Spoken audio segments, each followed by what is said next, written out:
Welcome to The Explainer.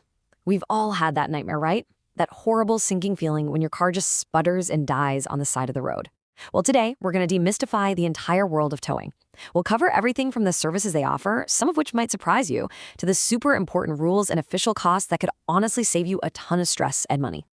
Okay, let's just imagine it for a second. You're stranded.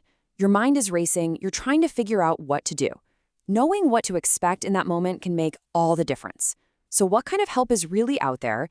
And maybe more importantly, who is officially allowed to give it?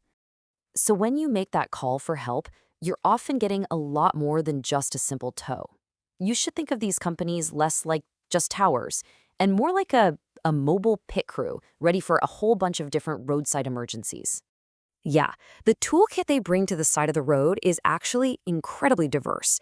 It goes way, way beyond just hooking up your car. So let's break down what they can actually do for you.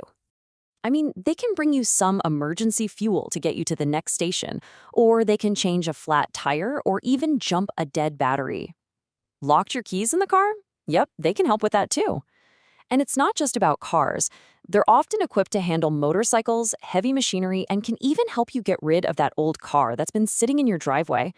It's really a full-service response team. Now, this is where things get really, really interesting, especially from a legal point of view.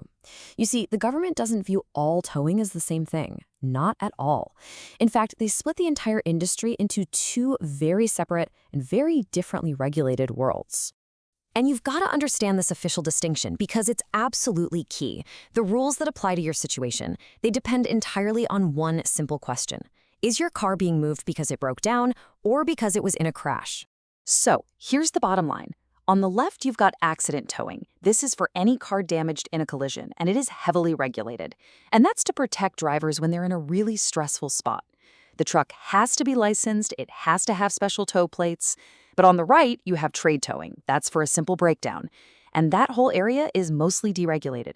Sure, they still have to follow road rules, but there's way less government oversight. Speaking of rules, there's one critical safety law that every single driver needs to have burned into their brain. It's specifically designed to protect the very people who come out to help us in these vulnerable roadside situations. So, back on July 2nd, 2025, the Victorian government brought in an expanded road rule. Its entire purpose was to improve safety for roadside workers, people who are often working in a really dangerous position. This is it. This is the one thing you have to remember, and it is not optional. When you see those flashing lights on a stationary tow truck or any roadside assistance vehicle for that matter, you are required by law to slow down to 40 kilometers per hour. It's that simple, and it really does save lives.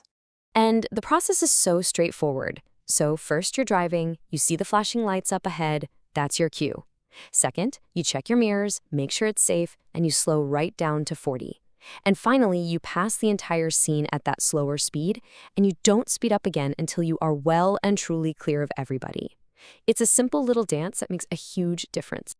All right, so you know the services, you know the safety rules, but what about the big question, the cost? Well, remember that heavily regulated world of accident towing? For that, there's an official government-set price list. And let me be really clear, these are not suggestions or estimates. They are the maximum legal charges published right in the official government gazette for any accident tow in what's called a controlled area. This whole system is there to protect you, the consumer, from any kind of price gouging.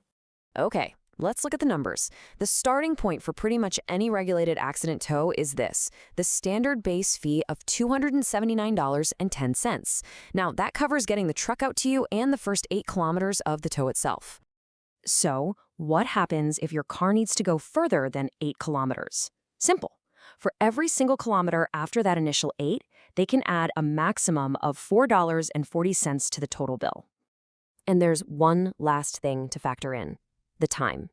If your accident happens outside of normal business hours, so after 5 p.m. on a weekday or any time on a weekend or a public holiday, there's a flat after-hours surcharge of $95.20. So what about all those ads you see for cheap or inexpensive towing?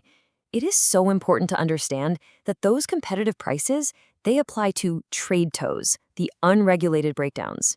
When you're in an actual accident, those ads are basically irrelevant. The The price is capped by those official government rates we just went through, and legally, no one can charge you a penny more. So, after all of that, the real question is just one of preparation. I mean, knowing the services that are out there, the safety rules you have to follow, and the official costs you can expect, that knowledge is the most powerful tool you can have. It can turn a moment of total panic into just a manageable situation. So, are you prepared?